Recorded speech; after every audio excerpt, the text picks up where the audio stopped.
चतुर्थी की पूजन में जो आप आखा दाना रखते हो, गेहूं वगैरह कुछ भी जो भी रखते हो, उसकी बड़ी महत्वता होती है महाराज। यहाँ तक कहा गया है, चतुर्थी की कथा तो आप लोग पढ़ते होंगे, जो लोग पढ़ते हैं उनको मालूम होगा। चतुर्थी की कथा में लिखा है,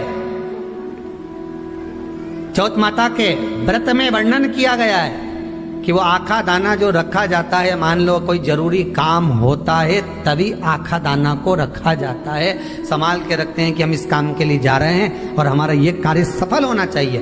तो जिसने चतुर्थी का व्रत करा है, जिसने चंद्रदेव का पूजन करा, चतुर्थी का व्रत करा, वो गणेश जी से विनती करके वहां से 2-4 आखा दाना उठा ले, और जो व्यक्ति का काम अटक रहा है अपने ही घर का, पर दूसरे कुल को नहीं देना, अपने ही कुल के अंतर्गत जो काम अटक रहा है उसकी जेब में, उसके पल्लू में उस चीज को रख दिया जाए।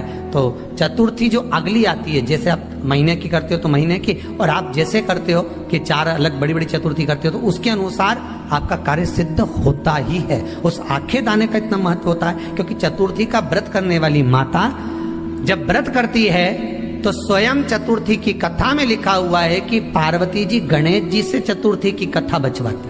तो चतुर्थी की कथा जब होती है तो उसको स्वयं गणेश जी बाच रहे हैं। तो व्रत कौन सुन रही है? माता पार्वती। और आपने जो आखा दाना लिया वो गणेश जी के भाव से लिया, गणेश जी से निवेदन करके, विनय करके, प्रार्थना कर उसको प्राप्त किया। तो जिनकी यहाँ संपदा की कमी होती है, वैभव की कमी होती है, लक्ष्मी की कमी होती है, प्रतिष्ठा की कमी होती है, धन की कमी होती है, उसके लिए बुधवार के दिन अगर शंकर पर 1 लोटा पानी चढ़ाया जाता है तो जिन लड़कियों का विवाह नहीं हो रहा, जिन बच्चों का विवाह नहीं हो रहा, उन बच्चों के भी विवाह हो जाते हैं। हमारा वृद्धि से मतलब होता है जिस कन्या या वर का विवाह नहीं होता, 40 साल हो गए या 30 साल हो गए, या जब 28 के बाद में लड़का लड़की क्रॉस हो जाए कि 29 में, 30 में, 32 में, 34 में, 40 तक पहुंच गए और विवाह नहीं हो रहा है, तब बेलपत्री के जो पेड़ होता है, वृक्ष होता है, उस वृक्ष की जो डाली होती है, उस डाली के मनकों से जो माला बनती है, बाजार में भी मिल जाती है बेल की माला, उस माला को भगवान शंकर को समर्पित कर कर बेलपत्री के वृक्ष के नीचे बैठ कर भगवान शंकर का पंचाक्षर मंत्र का जाप करना है। कौन सा मंत्र है? पंचाक्षर। पंचाक्षर मंत्र कल बताया था, नमः शिवाय। अगर रसोई घर से भोजन में तुलसी डलकर अगर ठाकुर जी के सामने वो थाली रखी तो ये पक्का है वो थाली ठाकुर जी नहीं जीमेंगे, क्योंकि उसमें तुलसी रखी हुई आई है। हाँ, जब ठाकुर जी के सामने थाली रखा गई और तुमने थाली रखने के बाद में मंदिर के सामने बैठ के फिर तुलसी डाली तो ठाकुर जी उसको स्वीकार कर लेते हैं। क्यों? क्योंकि 33 करोड़ देवी देवता एक जगह पर विराजमान हैं। जब हम थाली रखते हैं, प्रथम देव उस भाग को ग्रहण कर ले। जब तक तुलसी डालते हैं, प्रथम देव अपनी दृष्टि हटा लेते हैं। समय होता है, एक टाइम होता है, एक पल होता है, एक घड़ी होती है कि गणेश जी महाराज हमारे घर में आ गए। गणेश जी की सबसे पहली जो आरती हो, उस आरती के समय पर अगर धूप बत्ती जलाई जाए या गोबरी को जलाकर उसमें गूगल छोड़ी जाए और गूगल छोड़ने के बाद गणेश जी का नाम ध्रुम वर्ण कह दिया जाए तो गणेश जी को तुम्हारे घर की पूजा स्वीकार करना पड़ती है। बस वो समय हम जानते, हम तो बस उतना जानते हैं कि शिव महापुराण में लिखा और मुद्गल पुराण में लिखा, गणेश पुराण में लिखा, गणेश जी का एक नाम होता है ध्रुम वर्ण। क्या नाम है? ध्रुम वर्ण गणेश जी का एक नाम होता है। जब हम धूप जलाकर और धूप लगाने के बाद में गणेश जी की सबसे पहली आरती करने के पहले अगर हम सबसे पहली आरती गणेश जी की कर रहे हो, अपने घर में स्थापना कर रहे हो, बिठा रहे हो, और तुम चाहते हो कि गणेश जी मेरे घर में आके मेरी पूजा को स्वीकार करें और जो मांगू मेरा गणेश मुझे दे 10 दिन के अंदर, तो पहला नाम लेकर पुकार लेना ध्रुम वर्ण विनायक, बैठो, बस काम हो गया। वो फिर ही होकर आता। सुंदर जोड़ी थी शंकर और पार्वती की, सही है कि गलत है? कभी नहीं झगड़ते थे। इसलिए पृथ्वी पर ना तो लक्ष्मी जी के व्रत हैं, ना ब्रह्माणी के व्रत हैं, ना इंद्राणी के व्रत हैं। अगर पूरी पृथ्वी पर सबसे ज्यादा व्रत किसके हैं? माता पार्वती। तीज का व्रत किसका? पार्वती का। चतुर्थी का व्रत किसका? पार्वती का। चौथ का व्रत किसका? पार्वती का। छठ का व्रत किसका? पार्वती का। जितने व्रत है सब माता पार्वती। गणेश जी मैया को प्रसन्न करने के लिए अष्ट रूप में धारण करते हैं। 8 रूप भगवान गणेश जी ने धारण किए। एक मयूरेश्वर गणेश, दूसरा सिद्धि विनायक, तीसरा बल्लालेश्वर, फिर वरद विनायक, फिर चिंतामणि, फिर गिरजात्मज, फिर भगवान गणेश विघ्नेश्वर अष्ट विनायक, फिर महागणपति। ऐसे गणेश जी के अष्ट नाम हुए। उस समय तिजोरी के अंदर जो गणेश की प्रतिमा रखी जाती है किस नाम से रखी जाती है? तो तिजोरी में हम जो गणेश की प्रतिमा रखते हैं वो वरद विनायक के नाम से रखते हैं। कौन सा गणेश? वरद। वरद विनायक के नाम से तिजोरी में गणेश रखते हैं। और वरद विनायक के नाम से गणेश जी तिजोरी में रखाते हैं। आपको कथा में कहा था घर में सीधी सूंड का गणेश और व्यापार व्यवसाय ऑफिस में उल्टी सूंड का गणेश होना चाहिए। वरद विनायक को तिजोरी में। जब मकान का गृह प्रवेश होता है तो गणेश जी की पूजन जो दरवाजे पर करी जाती है उसे सिद्धि विनायक गणेश कहते हैं। कौन सा गणेश? सिद्धि विनायक। जब हम घर में शुभ कार्य हो, बंदर बाल लगाएं, कोई दरवाजे पर शुभ लाभ लगाएं या स्वस्तिक बनाएं या माताएं दरवाजे पर रंगोली डाले तो उसी समय पर सिद्धि विनायक के नाम से रंगोली डालना चाहिए। तो घर में लक्ष्मी बढ़ती है, सिद्धता बढ़ती है। याद रखिए, कभी भी गणेश जी को, मिट्टी के गणेश जी लाते हो भादो महीने में, तो विसर्जन करो तो विसर्जन के समय पर 2 बिंदी, एक कंकु की एक हल्दी की, दीवार पर जरूर लगा देना चाहिए। क्यों? क्योंकि गणेश जी हमारे यहाँ आते हैं तो रिद्धि सिद्धि के साथ आते हैं, पर जब गणेश जी जाते हैं अगर हम बिंदी नहीं लगाते हैं तो गणेश जी अपनी रिद्धि सिद्धि को साथ में लेकर चले जाते हैं। पति के साथ पत्नी वापिस चली जाती है। जब हम बिंदी लगाते हैं तो उसका मतलब होता है कि हमारे घर की बहू हमारे घर में रहे, बेटा भले भ्रमण के लिए जाए। तो गणेश जी जाते हैं, रिद्धि सिद्धि घर में रह जाती है। इसलिए रिद्धि सिद्धि को घर में रखने के लिए 2 बिंदी लगाना चाहिए, एक कुंकू की एक हल्दी। रिद्धि सिद्धि। गणेश जी की प्रियता है दुर्वा। क्या प्रियता है? दुर्वा। कितनी दुर्वा गणेश जी को समर्पित करी जाती है? मात्र 5। कितनी?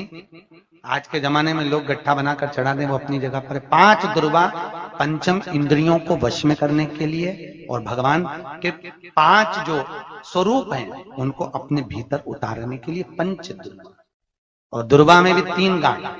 जब दुर्वा समर्पित करी जाती है तो उसमें नीचे दुर्वा की डंडी पर गांठ रहती है, 3 छोटी छोटी गांठें होना चाहिए। चतुर्थी का जो व्रत करने वाली होती हैं, जो चतुर्थी का पूजन करने वाली होती हैं, उनके भीतर का एक भाव होता है कि जैसे ही शाम का समय आए चंद्रदेव का पूजन करें। चंद्र जब प्रकट हो जाए, कलश भर लिया, उसके नीचे आखा दाना रख दिया, चावल गेहूं जो भी आप रखते हो पूजन के लिए, ऊपर पात्र आदि रख दिया, जलाशय, फिर अपन ने घी का दिया लगाकर पूजन भी कर ली। तो जो चतुर्थी का पूजन करने वाली होती है, जो चतुर्थी का नियम व्रत धारण करने वाली होती हैं, बड़ी बड़ी चतुर्थियां करती हैं या उसका नियम धारण करती हैं, तो चतुर्थी का जो पूजन करती है वो किस चीज के लिए होता है? केवल संतान, पुत्र, परिवार, हमारा कुटुंब, हम जिस कुल में हैं, हमारा कुल वैभव की ओर बढ़े, संपदा की ओर बढ़े और उसकी आयु बढ़े, उसकी आयु बढ़े, वैभव बढ़े। बहुत ध्यान दीजिएगा महाराज। चतुर्थी की पूजन में जो आप आखा दाना रखते हो, गेहूं वगैरह कुछ भी जो रखते हो, उसकी बड़ी महत्वता होती है महाराज। यहां तक कहा गया है, चतुर्थी की कथा तो आप लोग पढ़ते होंगे, जो लोग पढ़ते हैं उनको मालूम होगा। चतुर्थी की कथा में लिखा है, चौथ माता के व्रत में वर्णन किया गया है कि वो आखा दाना जो रखा जाता है, मान लो कोई जरूरी काम होता है तभी आखा दाना को रखा जाता है, संभाल के रखते हैं कि हम इस काम के लिए जा रहे हैं और हमारा ये कार्य सफल होना चाहिए। तो जिसने चतुर्थी का व्रत करा है, जिसने चंद्रदेव का पूजन करा, चतुर्थी का व्रत करा, वो गणेश जी से विनती करके वहां से 2-4 आखा दाना उठा ले, और जो व्यक्ति का काम अटक रहा है अपने ही घर का, पर दूसरे कुल को नहीं देना, अपने ही कुल के अंतर्गत जो काम अटक रहा है उसकी जेब में, उसके पल्लू में उस चीज को रख दिया जाए, तो चतुर्थी जो अगली आती है, जैसे आप महीने की करते हो तो महीने की, और आप जैसे करते हो कि 4 अलग बड़ी बड़ी चतुर्थी करते हो, तो उसके अनुसार आपका कार्य सिद्ध होता ही है। उस आखे दाने का इतना महत्व होता है क्योंकि चतुर्थी का व्रत करने वाली माता जब व्रत करती है तो स्वयं चतुर्थी की कथा में लिखा हुआ है कि पार्वती जी गणेश जी से चतुर्थी की कथा बचवाती। चतुर्थी की कथा बाची किसने थी? स्वयं गणेश जी महाराज। और सुनी किसने थी? माता पार्वती। बाचने वाले गणेश जी थे, सुनने वाली माता पार्वती थी। तो चतुर्थी की कथा जब होती है तो उसको स्वयं गणेश जी बाच रहे हैं, तो व्रत कौन सुन रही है? माता पार्वती। और आपने जो आखा दाना लिया वो गणेश जी के भाव से लिया, गणेश जी से निवेदन करके, विनय करके, प्रार्थना कर उसको प्राप्त किया। जितने आस्था चैनल पर कथा सुन रहे हो, जितने फेसबुक और यूट्यूब पर सुन रहे हो, और जितने इस छत्तीसगढ़ की पावन धरा पर बैठकर सुन रहे हो, बहुत सावधानी से सुनना। एक छोटा सा कपूर का टुकड़ा जब आरती में जलाया जाता है तो ये कपूर क्यों जलाते हैं? इस कपूर का महत्व क्या है? इस कपूर का कारण क्या है? ये कपूर है कौन जिसको हम आरती में जला? क्या जरूरत इस कपूर को आरती में जलाने की? क्या जरूरत इसको यज्ञशाला में जलाने की? क्या जरूरत है इस कपूर को पूजन में जलाने की? स्वयं गुरु बाबा कहते हैं यदि कोई आरती में, पूजन में, घर में एक कपूर का टुकड़ा आरती के बाद में जब समर्पित करेगा तो उसको अश्वमेध यज्ञ का पुण्य प्राप्त हो जाएगा। अश्वमेध यज्ञ के पुण्य को पाने के लिए कपूर का टुकड़ा आज भी आरती में जलाया जाए। एक कपूर का टुकड़ा सुख का, इसीलिए हमारे यहाँ शास्त्र कहता है महाराज, जब आपको घर में अगर ऐसा लगने लगे कि 15 दिन से बहुत बेचैनी है, बहुत दुख तकलीफ लग रही है, कोई ना कोई बीमार पड़ रहा है, कुछ ना कुछ तकलीफें लग रही है, तो एक पीपल का पत्ता ले लो, उसके ऊपर एक कपूर का टुकड़ा ले लो, सारे घर में घुमाकर उसको दरवाजे के बीच मध्य में जलाकर रख दीजिए। थोड़ी सी जला 20 से 25 मिनट के अंदर मकान में एनर्जी वापिस आ जाएगी, उस भवन में एनर्जी वापिस आ जाएगी। 20 से 25 मिनट के अंदर एनर्जी वापस। लग रहा है कि यहाँ नेगेटिव है तो उसको पॉजिटिव बनाया जा सकता है। रात को 12 बजे शंकर। ओम नमः शिवाय, श्री शिवाय नमस्तुभ्यम। स्वागत है आपका शिव शक्ति आस्था चैनल पर। तो दोस्तों आज हम बात करेंगे 18 दिसंबर उपाय के बारे में। 18 दिसंबर यानी बुधवार के उपाय के बारे में। तो बुधवार का उपाय दोस्तों कैसे करना है और कब करना है और किस टाइम पे करना है, इसका शुभ मुहूर्त क्या होगा। तो दोस्तों पूज्य गुरु पंडित प्रदीप मिश्रा जी ने बड़ी ही सरलता पूर्वक इस उपाय को बताया है। तो दोस्तों सर्वप्रथम अगर आप इस उपाय को करना चाहते हैं तो इस उपाय को करने के लिए इस पूरी कथा को श्रवण कीजिए और पूज्य गुरु पंडित प्रदीप मिश्रा द्वारा बताए गए उपाय को समझकर और सुनकर इस उपाय को कीजिए। पूजन विधि से लेकर एक एक सामग्री पूज्य गुरु पंडित प्रदीप जी मिश्रा जी ने बताया है। तो इस उपाय को करने में आपको कोई भी प्रॉब्लम नहीं होगी, अच्छी तरीके से आप इस उपाय को कर सकते हैं। तो दोस्तों याद रहे इस उपाय को करते समय कोई भी गलती ना करें।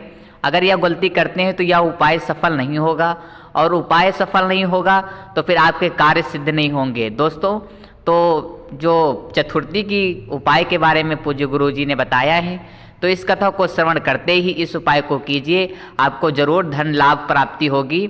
बोलिए हर